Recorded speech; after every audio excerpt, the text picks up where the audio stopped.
ప్రయాణంలో ఇంటి నుంచి తెచ్చుకున్న ఆహారాన్ని తినడం లేదా స్టేషన్లో దొరికే వేడివేడి పదార్థాలను తీసుకోవడం సాధారణం.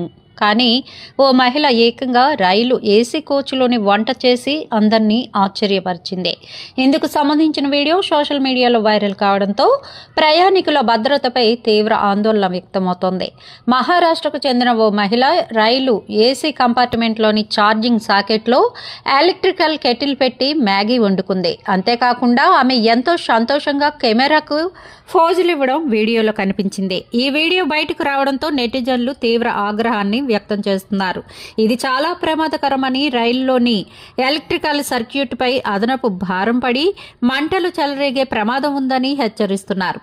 ఈ వీడియోపై స్పందిస్తూ ఇది ప్రయాణికులందరి ప్రాణాలకు ముప్పు తేవచ్చు. ఇలాంటి వారి వల్లే మంచి సౌకర్యాలు అందరికీ దూరం అవుతున్నాయి. చాలా మందికి కనీస పౌర స్పృహ లేదు అని ఓ యూజర్ మండిపడ్డాడు. అయితే రైళ్లలో డీసీ విద్యుత్ సరఫరా ఉంటుంది. ల్యాప్టాప్లు ఛార్జ్ చేసినప్పుడు లేని ప్రమాదం దీంతో ఎలా వస్తుందని మరో యూజర్ ప్రశ్నించాడు. ఈ ఘటనతో ప్రయాణికుల బాధ్యత రాహిత్యంపై మరోసారి చర్చ మొదలైంది. టికెట్ కొన్నంత మాత్రాన రైల్లో ఏమైనా చేయవచ్చనే భావన కొందరిలో ఉందని, కెటిల్ వంటి వస్తువులను రైల్లోకి ఎలా అనుమతిస్తున్నారని పలువురు ప్రశ్నిస్తున్నారు.